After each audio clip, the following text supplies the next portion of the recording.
ko in the past, nung aming pinag-uusapan sa Quadcom ito, na merong 2,000 loyalists ang mga Duterte.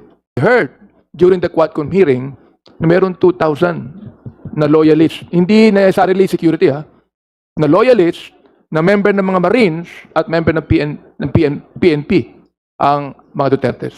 Ngayon lang ako nakakita ng leader ng bansa na mayabang at arugante. Magulo ang daan, hindi tayo bibitiw. Sa luha at sa galit, may puso pang aawit. Kanina po pinapakinggan ko yung mga clarificatory questions sa NBI. Let me spin the statement of Mayor Baste on the Mussolini and the Romanovs, in relation to the statement of VP Sara on her being the designated survivor. Talagay ko, related po ito sapagkat ang pinapalagay po ng Mayor Baste, sa aking palagay, ang mga Romanov at Mussolini, yun po yung ating Pangulo. Pero ano pa naman? Sila po yung Bolshevik, saka yung Italian Parisian na pumatay kay Mussolini. Yun lang po ang ibig sabihin yan Madam Chair, the NBI should also look into this, sapagkat narinig ko in the past, nung aming pinag-uusapan sa Quadcom ito, na merong 2,000 loyalists ang mga Duterte. I do not know if the NBI has heard that recently, sapagkat pinanggit po ng NBI ng kanilang security, umaabot na 500 Pero I heard during the Quadcom hearing na meron 2,000 na loyalists. Hindi necessarily security na loyalists na member ng mga Marines at member ng PNP ang mga Dutertes. Yung po ba narinig na ng ating NBI? Madam Chair, that's why earlier I'm preparing about the hearing on the Quadcom. Dahil doon nga po namin na-pick up po yan. Okay, so I hope that the NBI would also look into this, Madam Chair, nais ko muna balikan ang mga sinabi ni Ginoong Madriaga noong April 14, 2026 sa harapan ng committee na ito. So, may I request the committee secretary to please flash page 9 of the supplemental affidavit noong Madriaga. Can we do that, please? Secretariat, please flash the affidavit of Ramil Madriaga. With the clarificatory questions of Chair Benny Abante, we have crossed towards destabilization. That is for the guidance of the justice members. Thank you. Wala na po akong question. I just would like to make a manifestation on the destabilization and threat. Yes, you may proceed, Honorable Abante. Kung natatandaan po natin, Madam Chair, binanggit ni Ginoong Madriaga na pinagkasunduan ni na former President Rodrigo Roa Duterte at PBBM, natatakbong Vice Presidente si VP Duterte, pero nang mag-2025, si PBBM daw ay pumayag na bumaba sa pwesto at iiwan ang pagkapresidente kay VP Duterte.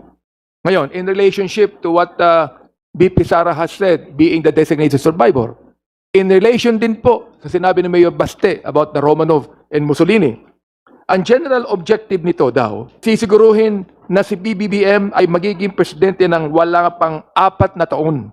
At uupo si VP Sara bilang Pangulo nang hanggang magtapos ang termino ni PBBM. Ito daw ay para si VP Duterte ay maging eligible pa rin na tumakbo bilang Pangulo ng Pilipinas sa 2028. At kung hindi kusang loob, bumaba sa posisyon si PBBM para maging Pangulo si VP Duterte, ay meron silang gagawing tinatawag nating extraordinary measures na pwedeng gawin. Kasama dito ang sabi ni Madriaga, assassination, mass resignation of government officials, civil disobedience, at armed assault on Malacanang. Kaya siguro po nasabi ni Mayor Baste tungkol kay Romanov at Mussolini.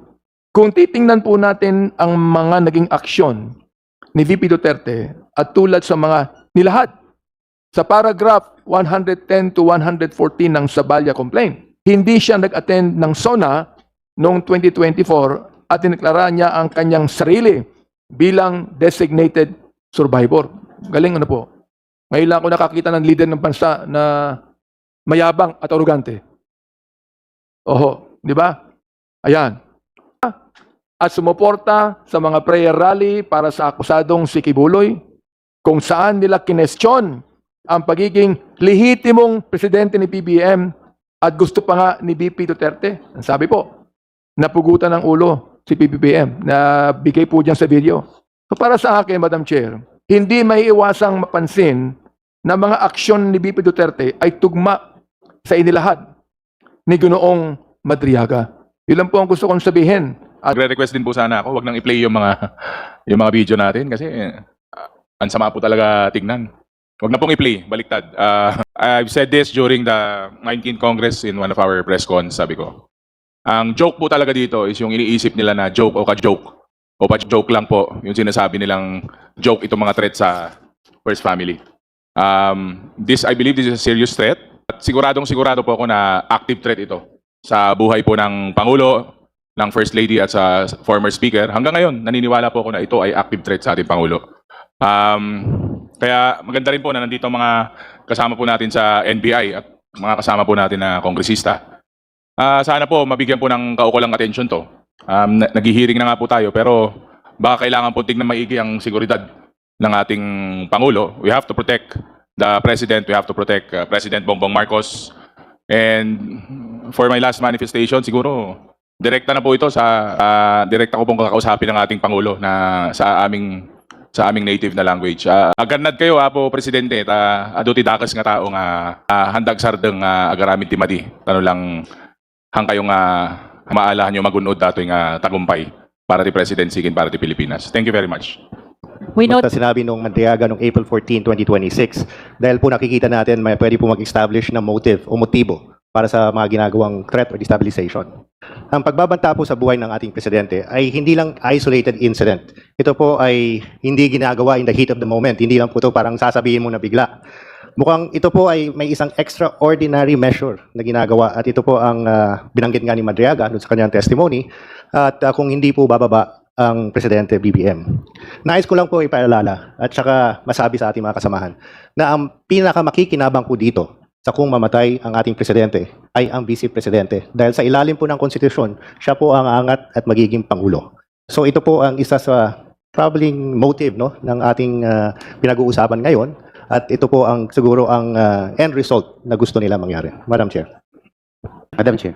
to the NBI, may I just confirm, because DS Albi Benitez made a very strong manifestation that the Vice President will be the one to benefit in case something happens to the President. Was this considered also in your investigation? Yes, ma'am. It was considered in our investigation. Ano po. Katulad po nung i-play yung video kanina, kung babalikan nyo, sabi niya hanggang number 2 lang ako, walang number 1. So we consider that is a statement that she is longing to be the number 1. All right. That is for the record. Madam Chair. The Honorable DS Biron, you're Thank you. raising your hand. You will be called next. Thank you, Madam Chair. I would like to direct this question to Director Matibag. Director, sa inyong investigation, in your investigation, involving the threat of the Vice President against the life of the President, the First Lady, and the former Speaker, have you consulted a psychologist or a psychiatrist to evaluate this threat? I'm asking this question, Madam Chair, because it's very apparent that the Vice President has consistently displayed a violent behavior. That's all, Madam Chair. For the guidance of the members, the question is about the psychiatric issue of the Vice President, alleged against the Vice President. The NBI may answer. Well, una nga po, sinasabi namin it is an ongoing investigation. So sa tanong po ni Kagalang-Galang Biron, yan po ay kasama talaga. In fact, meron po kaming behavioral science department, mga professional psychologists who can assess the mental behavior of the Vice President. Lamang nga po, hindi po siya dumalo dun sa patawag ng NBI nung iniimbestigahan po itong threat. But until now, we are processing it. Ang ginagawa po namin dun sa aming behavioral science department, ibinabase namin dun sa mga video na nakikita namin. First, we authenticate the videos and titingnan po namin yung pattern. And I would like to go back to sa sinabi again ni Congresswoman De Lima na yung behavior, hindi lang po ni Vice President Sara Duterte, kundi yung behavior ng buong pamilya.